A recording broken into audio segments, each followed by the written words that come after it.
Barang siapa beramal, beribadah tanpa ilmu, dan ilmu bisa dicapai dengan Iqra, nggak ada gunanya amalnya. Karena apa? Tidak dengan pemahaman yang utuh gitu.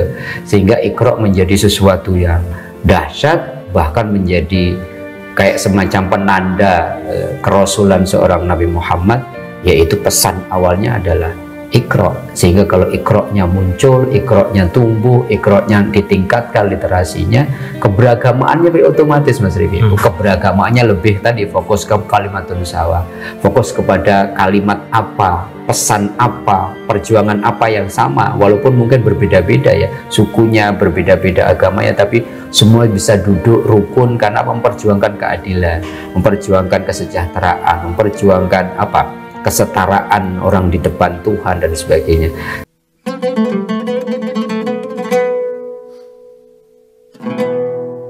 Assalamualaikum warahmatullahi wabarakatuh. Berjumpa kembali di channel Tauhid Cinta.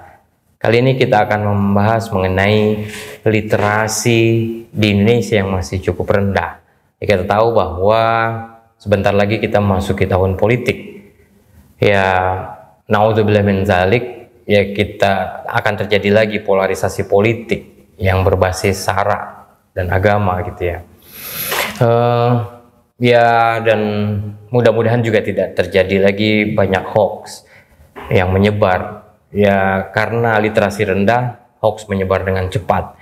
Nah, bagaimana sih kita meningkatkan literasi di Indonesia, khususnya di media sosial, digital? Nah, kita akan membincang ini dengan Ustadz Mukhlisin Aziz. Beliau adalah pembina di channel Tauhid Cinta ini dan juga dosen di Institut Ilmu Al-Quran. Assalamualaikum. Assalamualaikum warahmatullahi wabarakatuh. Nah, ini kita ngomongin literasi, Ustadz. Ya, ini kita sebenarnya udah beberapa kali kita ngomongin literasi, dan ternyata literasi kita berjalan di tempat lah, bisa kan, atau bahkan bisa jadi mundur gitu ya. Ya karena mungkin bisa jadi kitanya tidak siap, atau para elit yang tidak siap, karena bisa jadi itu dieksploitir gitu loh untuk kepentingan mereka. Tapi sebelum kita membahas tentang itu ya, nah ini kan kita akan masuk ke tahun politik ya. Ya semoga tidak terjadi polarisasi yang semakin ini. Nah itu kita harus punya apa, daya tahan, bukan daya tahan, mungkin kalau pandemi itu daya tahan tubuh ya. Tapi ini daya tahan apa, literasi, agar kita bisa melek politik, melek toleransi, melek literasi gitu ya, segala macam ya, sehingga kita bisa ya, karena setiap hari kan kita menerima tsunami data berita, data, segala macam informasi itu masuk ribuan ke kita, dan arus deras itu bukan lagi badai, bukan lagi arus gitu, tapi udah tsunami yang cepat sekali bisa menggulung kita kalau kita tidak bisa memfilter, kita tidak ada daya tahan literasi itu, Pak Ustadz. Nah, bagaimana kita meningkatkan literasi itu? Ya literasi kan banyak ya, literasi agama, literasi digital, literasi ya kita spesifikkan ke literasi karena kan di media sosial ya kebencian itu mudah sekali dibakar gitu. Terus juga masalah toleransi juga, walaupun misalkan sudah ada UU ITE gitu ya, kalau ada hate speech, ada apa, menjelekkan orang lain dan lain sebagainya gitu, tapi fenomena ini tetap terjadi gitu. Apa yang Ustadz lihat? Jadi memang masyarakat kita itu masih budayanya nonton ya, Mas Rifki ya, belum membaca gitu, sehingga untuk menggeser pelan-pelan budaya nonton dengan budaya literasi baca itu memang butuh energi, butuh kolaborasi semua pihak ya, terutama memang para elit politik, pemerintah, regulator dan sebagainya, yang kemudian mendesain gitu ya regulasi atau undang-undang yang meningkatkan literasi itu. Tanpa itu saya kira ya antara dunia digital yang banjir tsunami data dengan kemampuan literasi itu nggak sebanding gitu ya, sehingga tergagap-gagap terus kan kita. Semua orang sekarang bisa jadi penulis, bisa jadi editor, bisa jadi pemilik. Kalau dulu cuman beberapa media gitu, sekarang kita punya media sendiri, punya TV sendiri, bikin akun YouTube sendiri, kita bisa ngomong apa saja, bisa nulis apa saja, sehingga kalau ini tidak diimbangi, tsunami data ini tidak difilter, bahaya sekali. Apalagi kemudian budaya kita masih budaya nonton, semua kita pengen mengomentari sesuatu tanpa ilmu yang cukup. Ingat Mas Rifki bahwa agama kita itu satu hal yang cukup menarik dan sering dilupakan. Wahyu pertama yang diturunkan Allah sebagai simbol Rasulullah diangkat jadi Nabi dan Rasul itu budaya Iqra. Iqra itu kan literasi. Dan Iqra-nya itu ternyata umum. Iqra bismi rabbikal ladzi khalaq. Bacalah apapun ya. Membaca fenomena, membaca teks, membaca segalanya. Tetapi kita beralih dulu dan membaca teks ya, atau literasi yang basisnya buku atau teks itu aja kan rendah sekali ya. Ada beberapa catatan, misalkan kita ini dari 70 negara ranking ke 62 gitu, berarti sangat rendah. Kalau literasinya rendah, apa yang terjadi gitu ya? Ya wawasannya sempit. Kalau wawasannya sempit apa ya, mudah menerima apapun. Tsunami data itu menjadi bumerang kalau ditelan mentah-mentah, karena kita nggak punya daya filter, kita nggak punya daya kritis untuk apakah ini benar dan salah. Hanya untuk ngetik bahwa berita ini benar dan salah aja kadang-kadang kita nggak punya waktu, padahal sudah diberi fasilitas kan bahwa berita ini hoax atau tidak. Bahkan kalau agama jelas sekali, idza jaa fasiqun binaba'in fatabayyanu. Ketika ada satu berita ya tabayun, ada klarifikasi. Bagaimana mungkin tabayun jalan kalau literasinya rendah? Kita nggak punya filter dan anggap wah semuanya kita telan mentah-mentah. Banyak kasus kemudian membuat malu bangsa kan. Tiba-tiba ada berita orang dipukulin gitu ya. Tiba-tiba kita sudah simpatik, semua partai, tokoh-tokoh nasional kemudian mengecam itu, ternyata habis operasi plastik misalnya. itu kan malu sebagai bangsa. Belum lagi ini tahun politik Mas Rifki. Sekarang aja udah kan berita dibikin oleh teman-teman buzzer itu dengan segala macam, yang kemudian sekarang gampang sekali tiba-tiba kemudian pihak yang diklaim klarifikasi bukan kita dan sebagainya. Bagaimana cara meningkatkan literasi itu? Saya kira secara pribadi mungkin effortnya agak berat ya kalau individu per individu, sehingga kemudian Kementerian Pendidikan dan Kebudayaan punya andil di situ gitu ya, bahwa tokoh-tokoh itu juga harus membicarakan kalau kemudian menyampaikan pesan-pesan itu, pesan-pesannya juga jangan pesan-pesan yang tidak ada basic ininya, akademiknya, sehingga kemudian masyarakat itu kira-kira diajak untuk ngomongin pilpres lah ibaratnya. Pilpres sekarang kan mikirin figur, bukan mikirin gagasan. Padahal mau mikirin gagasan kan ngajak rakyat untuk apa? Untuk meningkatkan literasinya. Sehingga kalau ini kemudian tidak disebarkan di lembaga-lembaga pendidikan, literasinya tidak menjadi fokus perhatian, ini gagap lagi nih Mas Rifki gitu. Lemah sekali Mas Rifki gitu. Saya sebagai dosen misalkan memerintahkan, mewajibkan kepada para mahasiswa untuk segera bikin materi, bikin makalah. Untuk apa sebenarnya? Kita niat agar literasi mereka itu meningkat. Tapi yang terjadi, literasi yang mereka ambil literasi dunia digital, literasi internet, yang kalau kira-kira ya, kalau itu kemudian supermarket data, maka mereka akan mengambil data-data yang sudah jadi.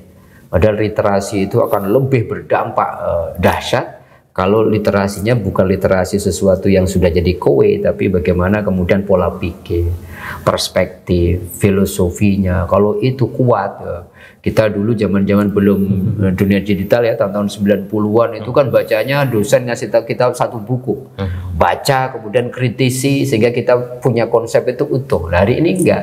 Kalau disuruh tentang konsep taubat, kita nggak cari aja konsep taubat, tergantung siapa yang nulis, diambil aja mentah-mentah, sehingga kemudian kalaupun literasinya naik, literasi yang sangat ibaratnya levelnya itu sangat rendah kan, literasi seperti itu. Jadi Kementerian Pendidikan ayo gitu mendorong literasinya tumbuh. Perpustakaan nasional, saya bingung ya, kenapa perpustakaan itu nggak menarik gitu. Itu kan juga bagian bagaimana menarik anak-anak milenial itu mau ke perpustakaan. Kalau sekarang perpustakaan nasional Mas, itu keren banget. Anak saya pernah ke sana, itu keren, tempatnya bagus, tapi itu tidak disosialisasikan dengan baik. Orang lebih nongkrong gitu ya. Kenapa? Dan di perpustakaan nasional itu ada kafenya, orang bisa nonton, bisa membaca dengan suasana cozy lah kira-kira, suasana nyaman. Dan ini kalau disosialisasikan, kira-kira lah di pemerintah daerah, kabupaten atau Pemkot gitu. Orang kalau dipindah ke kepala dinas perpustakaan itu buangan. Padahal itu kan majunya satu daerah tergantung di litbang ya di situ.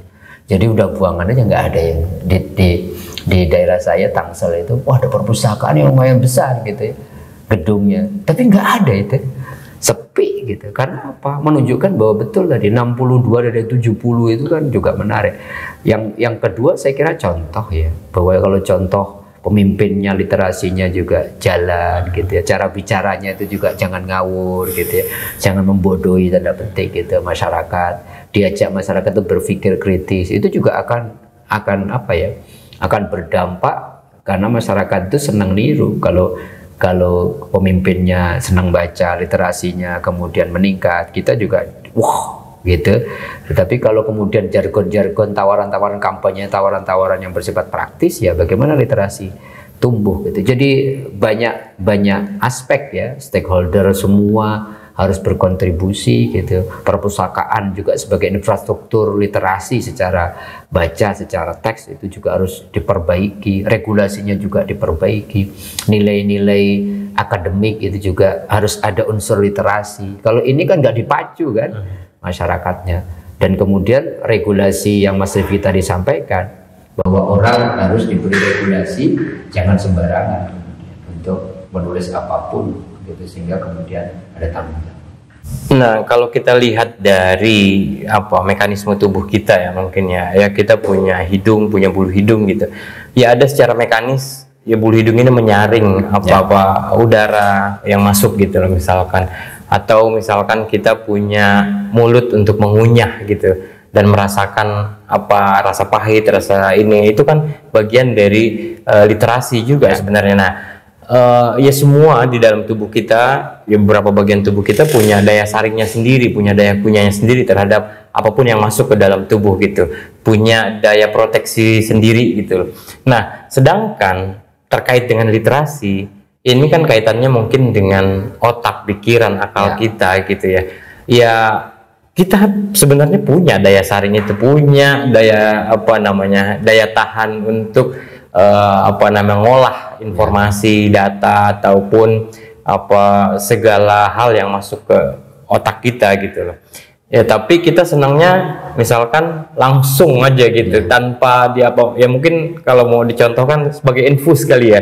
Jadi udah langsung masuk aja gitu, masuk menyeluruh ke dalam tubuh kita. Kalau kita masuk melalui makanan ada daya kunyah, terus kalau masuk melalui hidung ada daya saring gitu segala macem.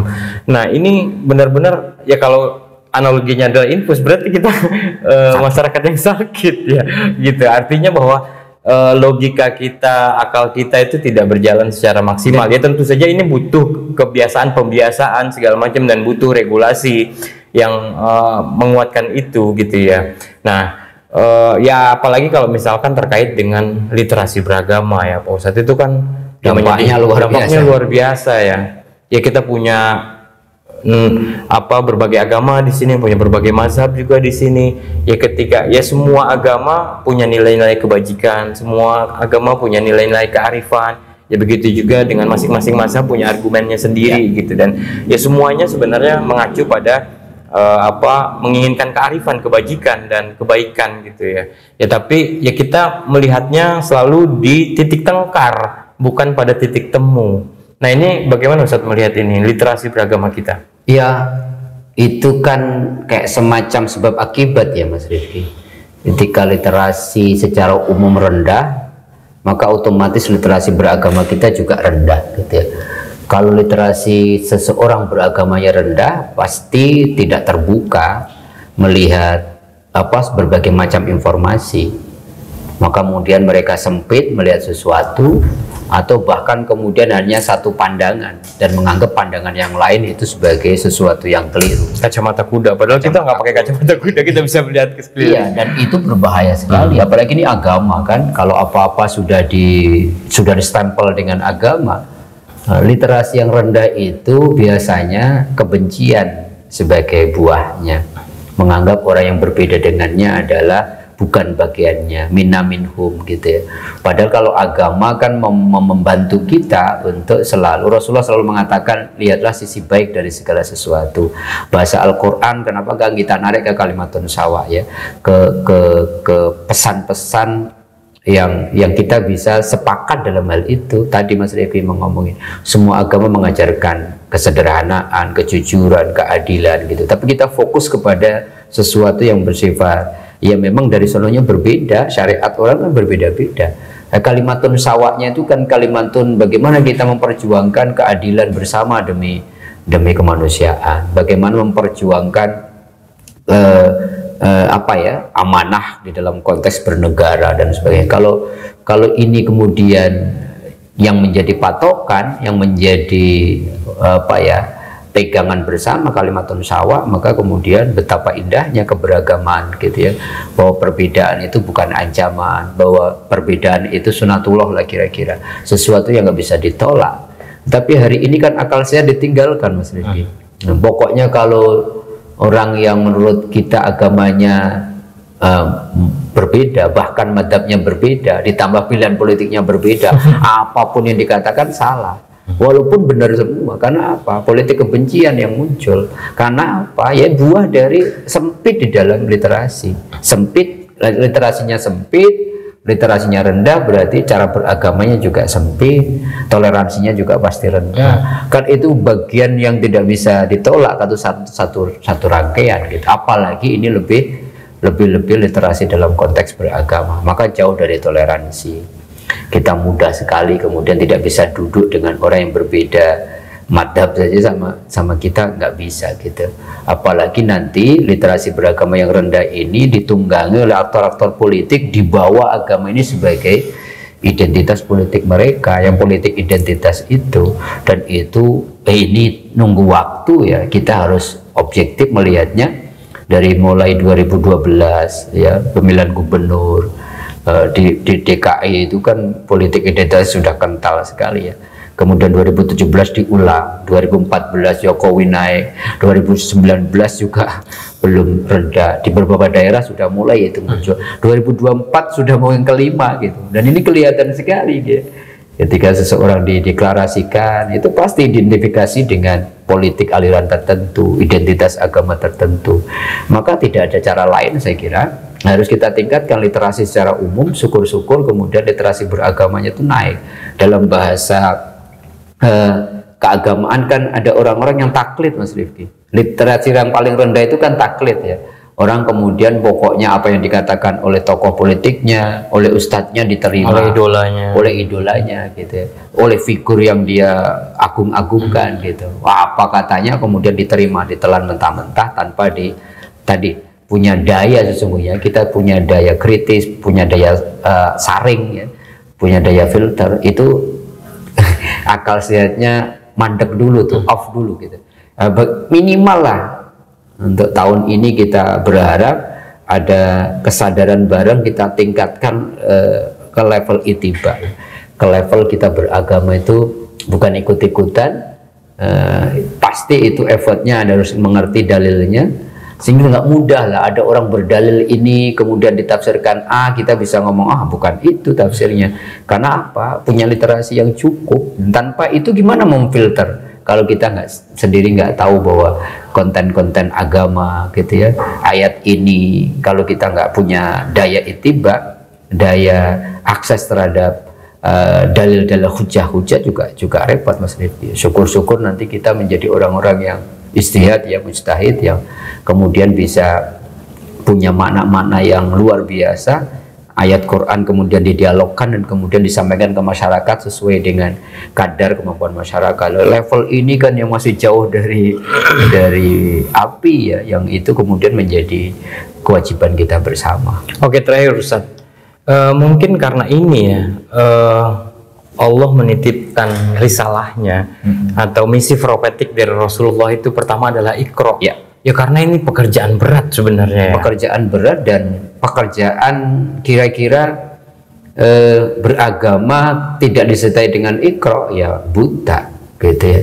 Karena ini kayak pisau gitu ya, yang gara-gara Iqra kemudian jendela dunia kita bisa buka, kemudian dengan Iqra beragama menjadi lebih kritis gitu ya. Beragama kata Allah afala taqilunnya, kemudian akalnya digunakan, Fala tatafakkarun, kata tatafakkarun semuanya. Jadi mengikra semesta, mengikra teks itu ternyata bukan sholat dulu beragama yang penting gitu, karena nggak ada gunanya man amala bi ghairi ilmin kan. Barang siapa beramal beribadah tanpa ilmu dan ilmu bisa dicapai dengan Iqra, nggak ada gunanya amalnya. Karena apa? Tidak dengan pemahaman yang utuh gitu, sehingga Iqra menjadi sesuatu yang dahsyat, bahkan menjadi kayak semacam penanda kerasulan seorang Nabi Muhammad, yaitu pesan awalnya adalah Iqra. Sehingga kalau Iqra-nya muncul, Iqra-nya tumbuh, Iqra-nya ditingkatkan literasinya, keberagamaannya lebih otomatis Mas Rifi. Keberagamaannya lebih tadi fokus ke kalimatun sawa, fokus kepada kalimat apa, pesan apa, perjuangan apa yang sama, walaupun mungkin berbeda-beda ya, sukunya berbeda-beda agamanya, tapi semua bisa duduk rukun karena memperjuangkan keadilan, memperjuangkan kesejahteraan, memperjuangkan apa, kesetaraan orang di depan Tuhan dan sebagainya. Tetapi kalau literasinya rendah, Iqra-nya rendah, maka pandangannya sempit. Yang biasanya kalau orang pandangan sempit itu yang muncul, yang dia fokus adalah perbedaan apa, karena yang daya tangkapnya cuma sampai di situ. Kalau yang difokusin adalah perbedaan, ya jangankan orang yang berbeda keyakinan, orang yang keyakinannya sama saja, hanya berbeda pilihan paslon politiknya bisa silaturahminya terputus. Gara-gara madhabnya berbeda bisa saling mengkafirkan. Gara-gara yang satu tahlil yang satu tidak, padahal berbeda itu indah, bisa yang satu membid'ahkan gitu ya, mengkafirkan dan sebagainya. Oke, terima kasih Ustadz. Ya, para pemirsa, semoga bisa mengambil manfaatnya. Ya, perbedaan adalah sunatullah, dan Iqra adalah ayat pertama yang itu adalah tugas kita semua untuk sama-sama belajar, sama-sama memahami, sama-sama membuka cakrawala kita, memperluas cakrawala berpikir kita, akal sehat kita, dan juga meningkatkan literasi kita. Ya, semoga kedepannya makin baik. Terima kasih atas partisipasinya. Mohon maaf atas segala kurangan. Wallahul muwaffiq ila aqwamit thoriq. Assalamualaikum warahmatullahi wabarakatuh.